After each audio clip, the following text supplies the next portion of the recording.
start with this song today.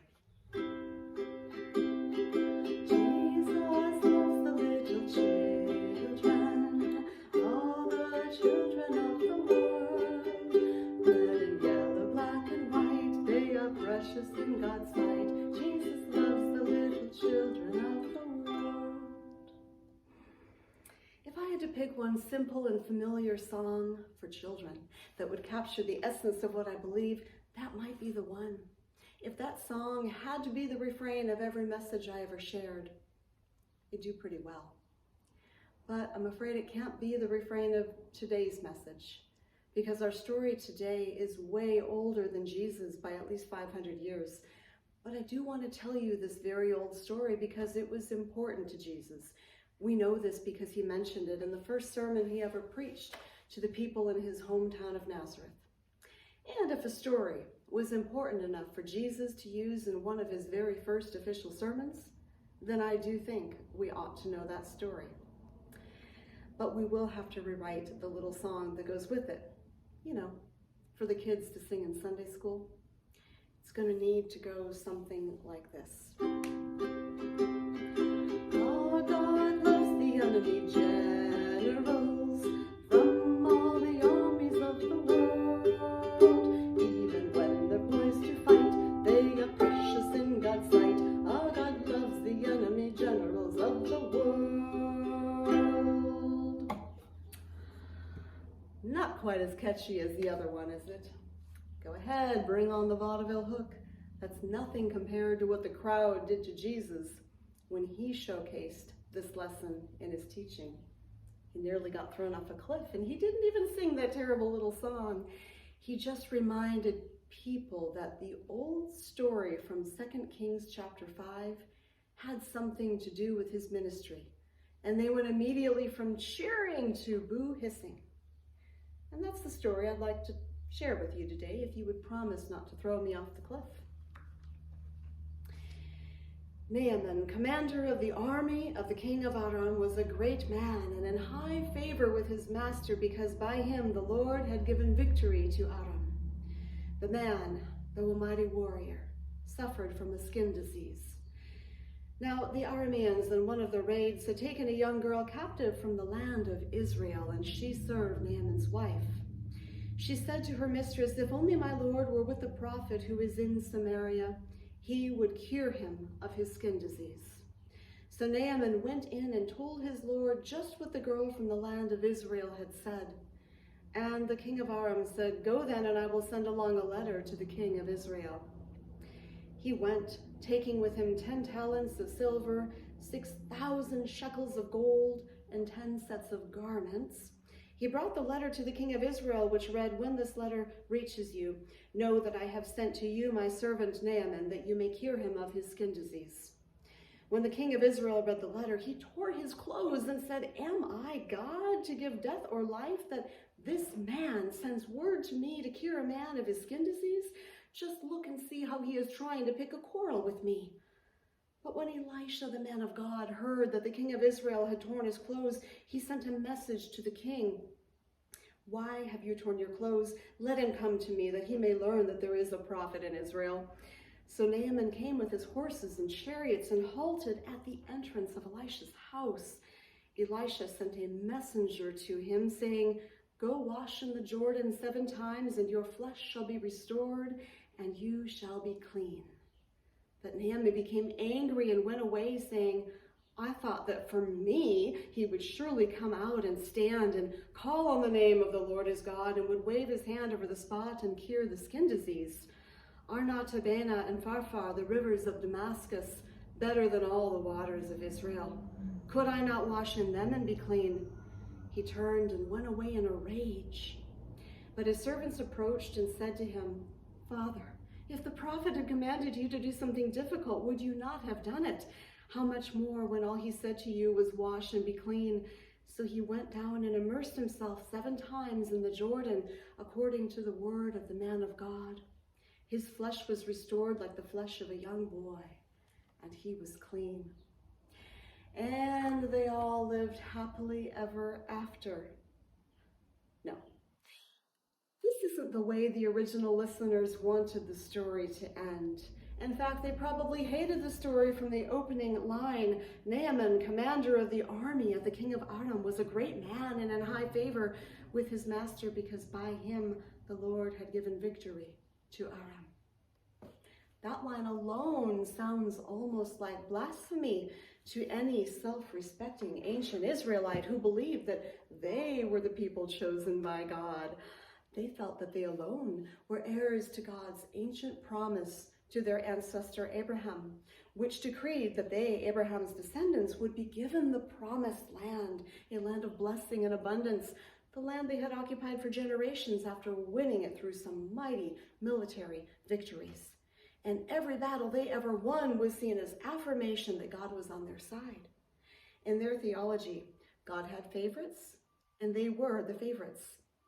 Flawed theology, perhaps, but hey, they were just people doing their best to make sense of their world, and as long as they were winning, that's what made sense. But this Naaman story topples the idol of the Israelite self-importance, flips it on its ugly head, and forces these people to grapple with the impossible. For Naaman is the commander general of an enemy army that has gained a victory over God's chosen people. And this story begins with that awful, unthinkable proclamation that God has actually given victory to this enemy. Their God has done this. Even worse than losing to Naaman's army is the idea of losing favor in God's sight and the suspicion that maybe God has taken the enemy's side. How could this be? How could God favor those barbarians who had even captured and enslaved Israelite children? General Naaman himself had at least one in his household, that slave girl who told him to get healed by the prophet Elisha, she remembered from back home. Surely God wouldn't allow such a monster to be healed through God's own prophet? But you heard the end of the story, how Naaman dips himself into the Jordan River, Israel's river, and emerges as fresh-skinned as a child, healed by the water that was considered sacred to the very people Naaman was helping to exterminate. And if you thought that the main point of this story was to emphasize God's amazing powers of healing, think again. Creator of universe heals skin disease. That's right up there with man bites dog. Old story, heard it before. This story made it onto Jesus' short list of great sermon illustrations, not because of who did the healing, but because of whom was healed. Naaman, commander of the army of the king of Aram, the army that was beating up on God's people. Things were going to get much worse for the Israelites. Forced removal from their land and cultural genocide for those who were left. What if the general of this enemy army had gotten sicker instead of being healed? You can imagine how this story landed with the people hearing it, for they were the descendants of the few who had survived the atrocities of the invading armies. Naaman was clearly the enemy of their ancestors. So a story celebrating his healing would have been not only humiliating, but infuriating. God seems to be on the wrong side here. This is a story of seeing things through God's eyes. And that was hard for a people who had built up some solid expectations of God's character. God's steadfast love for them was the one thing they had always counted on. So why on earth would God lend a helping hand to the one holding the sword to their throats? You can see why this story got Jesus in trouble when he preached on it. He himself had earned a reputation as a healer, and his hometown was prepared to reap the rich rewards of having him in their camp, until he reminded them of Naaman, the one healed by the prophet Elisha. It was his way of showing them that the blessings of God were not reserved entirely for them. For the God who created the whole world loves the whole world, not just the one nation who believed themselves to be blessed. It's a hard lesson, humility. Yet this story brings everyone to their knees. The powerful general has an embarrassing skin disease and is so desperate for healing that he is willing to take the advice of a foreign slave girl. Humbling.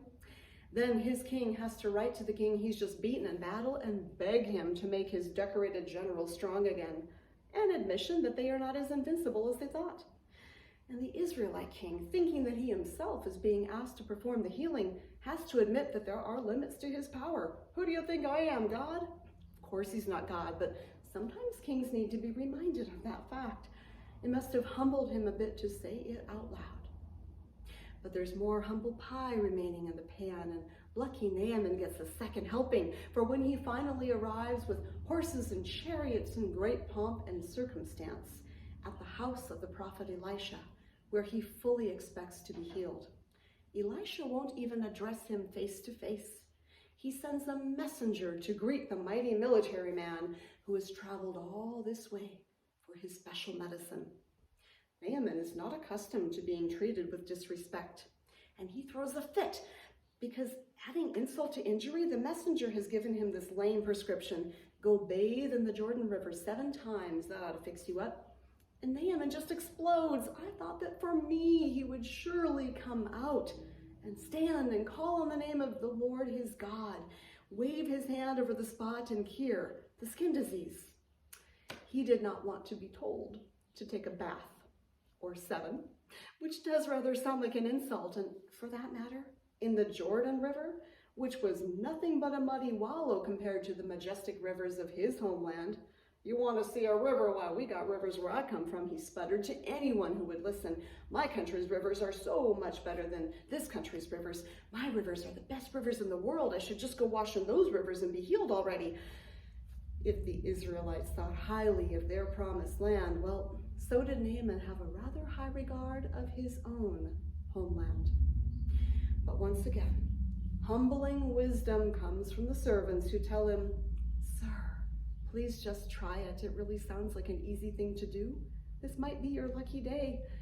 And that big, bad, red-faced general stripped down to his birthday suit and splashed around in the water like a little kid and emerged with skin so soft.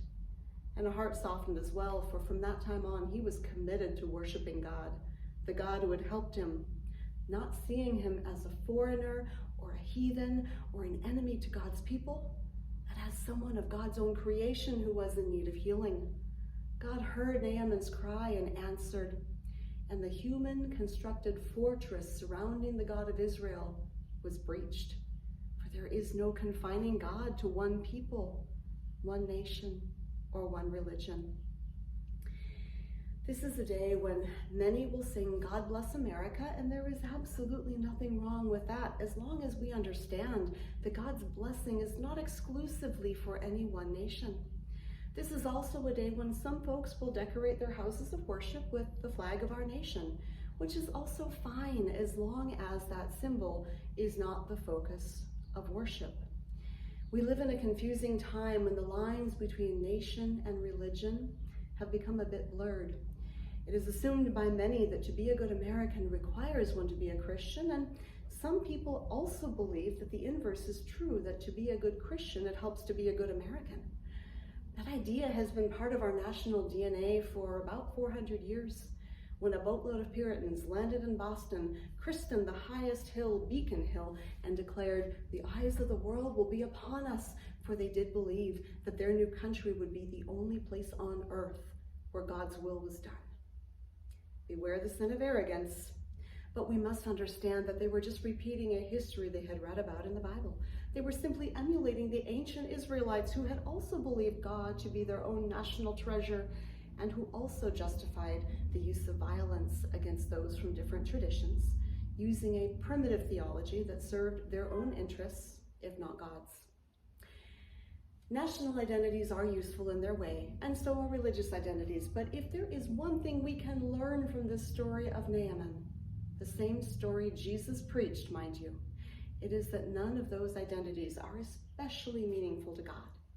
God sees all of God's children as worthy of love and blessing, even the Naamans of the world.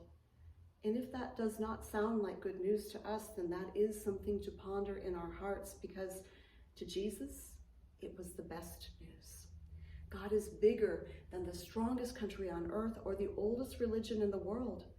And God's love is not confined within those kinds of boundaries.